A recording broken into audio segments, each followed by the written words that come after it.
हिंदू धर्म में एकादशी के व्रत को बहुत अधिक महत्व दिया गया है। आप लोगों में से बहुत से लोग हो सकता है एकादशी का व्रत रखते हों, या जो लोग नहीं रखते हैं उन्होंने भी बहुत बार सुना होगा अपने घर के बड़े बुजुर्गों से कि एकादशी का व्रत रखना चाहिए, या उन लोगों ने एकादशी का व्रत रखा है। और एकादशी का व्रत रखने से फ़ायदा ये होता है कि एक तो उनको बहुत पुण्य मिलता है, भगवान विष्णु बहुत खुश होते हैं, जिससे कि उनके पास धन, दौलत, नाम, यश और एक लंबी आयु उनको मिलती है।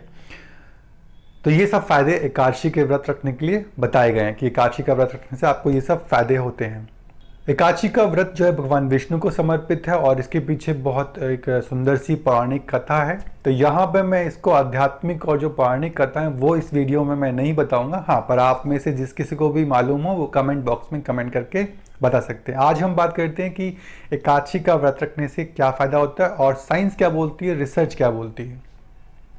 तो सबसे पहले बात करते हैं कि एकादशी कितनी आती है और कितने ये कब पड़ती है। तो एकादशी जो है ये आपके साल में 24 बार आती हैं, और अगर जिस साल अधिक मास होता है उस साल ये 26 एकादशी आती हैं। हर एकादशी का जो व्रत होता है वो भगवान विष्णु के अलग अलग रूपों को समर्पित किया गया है, क्योंकि ये जो एकादशी का व्रत है भगवान विष्णु जी के लिए किया जाता है।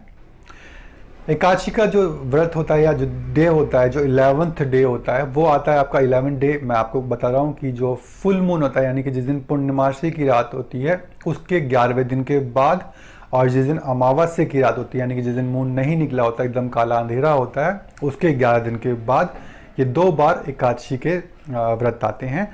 तो इस तरीके से महीने में 2 व्रत हुए, और 15-15 दिन की मून की साइकिल होती है। ये आप लोगों को, काफ़ी लोगों को पता होगा इस बारे में, तो वो डिटेल हम अभी नहीं बता रहे हैं। अब बात करते हैं कि ये इसका जो है, इस फास्ट को रखने से हमें क्या फ़ायदा मिलता है। अगर इसका धार्मिक पहलू निकाल दिया जाए तो बात करें कि इससे हमारी हेल्थ बहुत अच्छी रहती है। ये लगभग सबको मालूम है कि हमारी बॉडी में 80% जो रेशो है वो वाटर का है, और वाटर जो है अट्रैक्ट होता है मून की तरफ, और मून जो है वो अर्थ की रोटेशन करता रहता है। तो जब ये 11th डे आता है और मून का जो इफेक्ट है वो हमारी बॉडी पे पड़ता है, और वो हमारी बॉडी में से जो पानी है उसको अपनी ओर आकर्षित करता है, या उसका गुरुत्वाकर्षण पानी को अपनी ओर खींचता है।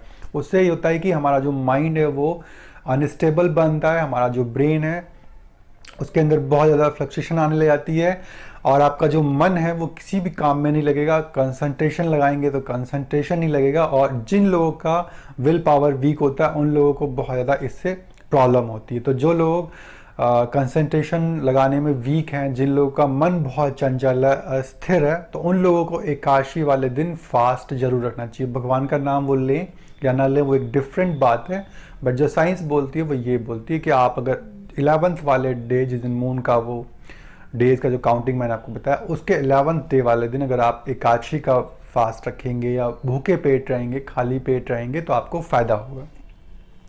दूसरा इसके पीछे लॉजिक है वो ये कि हमारी बॉडी में एक डाइजेस्टिव जूस बनता है जो कि हमारे खाने को पचाता है। तो ये जो 11वां दिन होता है उस दिन ये डाइजेस्टिव जूस सबसे ज़्यादा हमारी बॉडी में या हमारे पेट में बनता है, पेट में होता है, और उस दिन हमारी बॉडी जो है इस डाइजेस्टिव जूस को बॉडी के अलग अलग पार्ट में भेजती है, जिससे कि उसमें जो जितने भी न्यूट्रिशंस होते हैं, इसके जो पोषक तत्व होते हैं, वो हमारी पूरी बॉडी में इक्वली डिवाइड हो सकें, डिस्ट्रीब्यूट हो सकें, और बॉडी उसमें से न्यूट्रिशन और जो जितने भी विटामिन्स, प्रोटीन्स होती हैं वो उसको ले सके। पर अगर हम उस दिन खाना खाते हैं तो होता है कि बॉडी की पूरी एनर्जी उस खाने को पचाने में ले जाती है, ना कि वो जो आपका डाइजेस्टिव जूस है उसको डिस्ट्रीब्यूट करने के लिए। तो वो पूरा का पूरा जूस जो है आपका वेस्ट जाता है, खराब जाता है। तो इसीलिए बोला गया कि भाई आप जब एकादशी का दिन आता है तो उस दिन आप खाली पेट रहिए, क्योंकि खाली पेट रहेंगे तो आप कुछ खाएंगे नहीं, और आपका जो बॉडी है, आपका जो स्टमक है, वो उसको पचाने की वजह वो जो जूस जो बन गया है पेट के अंदर बहुत ज़्यादा जो कलेक्ट हो गया उसको पूरी बॉडी में डिस्ट्रीब्यूट कर देगी। तो ये 2 मेन कारण है, और साइंस भी इस बात को प्रूव कर चुकी है। वो भी बोल चुकी है कि अगर आप ये आपका जो एकादशी वाला जो फास्ट होता है, या जो मून की जो 11th डे की जो पोजीशन आती है, उस दिन अगर आप खाली पेट रहते हैं तो आपको बहुत अधिक फ़ायदा मिलता है। तो तो ये तो बोलती है साइंस।